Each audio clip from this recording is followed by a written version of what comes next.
जय श्री राम दोस्तों, जय माँ सरस्वती। आज हम लोग पढ़ेंगे प्रश्नावली 1.1 का अनुसार का क्वेश्चन। यहाँ हम लिख दिए हैं और हम समझेंगे, ठीक है। तो यहाँ देखेंगे कि पहले क्वेश्चन पढ़ेंगे, क्वेश्चन कह क्या रहा है, ठीक है। समझेंगे क्वेश्चन से पहले कि समझ में आ जाए। तो यहाँ क्वेश्चन बोल रहा है, दर्शाइए कि कोई भी धनात्मक विषम पूर्णांक 6q+1 या 6q+3 तथा 6q+5 के रूप का होता है जहाँ q कोई पूर्णांक है, ठीक है। आइए हम लोग हल करते हैं। तो हम मान लेते हैं, क्या मान लेते हैं, विषम पूर्णांक धनात्मक विषम पूर्णांक को हम a मान लेते हैं, ठीक है।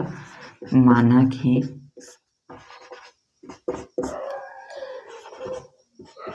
धनात्मक विषम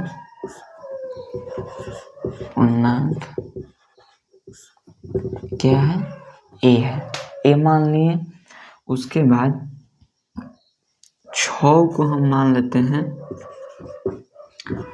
भाजक, इसको हम मान लेते हैं b, और या तथा भी लिख सकते हैं यहाँ पे, तथा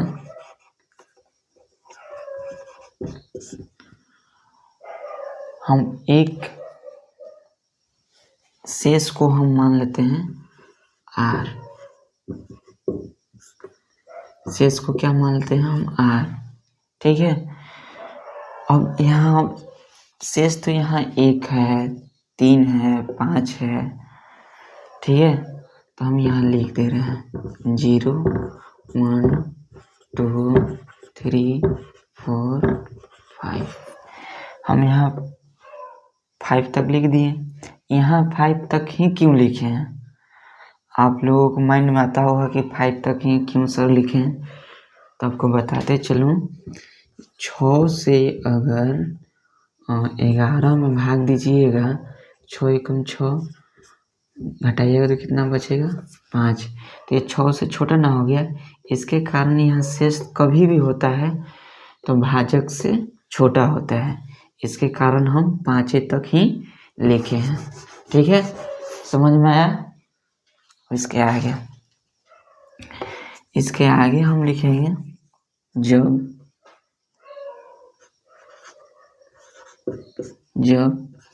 r बराबर ये हो गया। उसके बाद हम इक्विवेलेंट विभाजन से भी हम करेंगे, क्या, इक्विवेलेंट विभाजन। तो हम करेंगे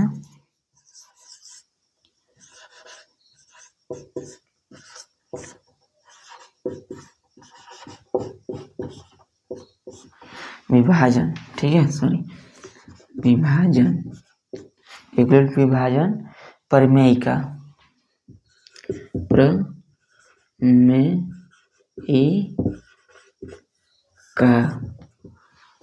इक्विवेलेंट विभाजन प्रमेयिका से हम लोग हल करेंगे, ठीक है। तो अब a बराबर क्या आ रहा है, a बराबर 6q+ r, क्या होगा 6q+r। जब यहाँ हम जब लिखेंगे, क्यों लिखेंगे, r बराबर 0 1 2 3 4 5, ये हो गया। यहाँ हम लिखे हैं शेष, क्या हम शेष r माने हैं ना, शेष कितना,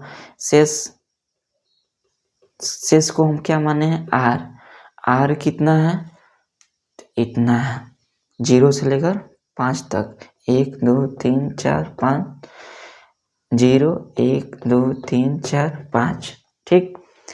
अब हम इसको तब यहाँ करेंगे, हम तब a बराबर 6 क्यूब + 0। ठीक है, तो यहाँ अगर बराबर करेंगे तो कितना 6 क्यूब केवल आएगा। ठीक है, उसके बाद a बराबर 6 क्यूब + 1, ये सेम रह जाएगा। ठीक, उसके बाद फिर 6 क्यूब + 2, फिर यहाँ हम आप लोगों को समझा दे रहे हैं। और a बराबर 6 क्यूब + 3, फिर a बराबर 6 क्यूब + 4, फिर a बराबर 6 क्यूब + 5। इतना तक हो गया। इसके बाद हम देखेंगे कौन सा विषम है, कौन सा सम है। तो यहाँ 6 की क्या हो गया, सम हो गया, सम संख्या हो गया। यहाँ विषम हो गया, ये क्या हो गया, विषम। ये क्या हुआ, सम। ये क्या हुआ, विषम। ये क्या हुआ, सम। ये क्या हुआ, विषम। ये विषम संख्या हो गया, ये सम संख्या हो गया, ये विषम संख्या हो गया। ठीक है, ये भी विषम संख्या हो गया, ये भी सम संख्या हो गया। इतना समझ में आ रहा है। उसके बाद हम ये बोल क्या रहा है, धनात्मक विषम पूर्णांक 6 + 1 या 6 + 3 या 6 + 5 के रूप का होता है। तो हाँ, होता है। अतः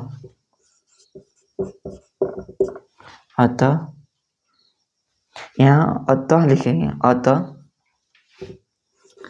धनात्मक पूर्णांक, धनात्मक, यहाँ विषम भी पूर्णांक भी हो सकता है, तो हम यहाँ विषम लिख देते हैं, विषम पूर्णांक, विषम पूर्णांक। अभी हम जो विषम आया है वो लिख सकते हैं।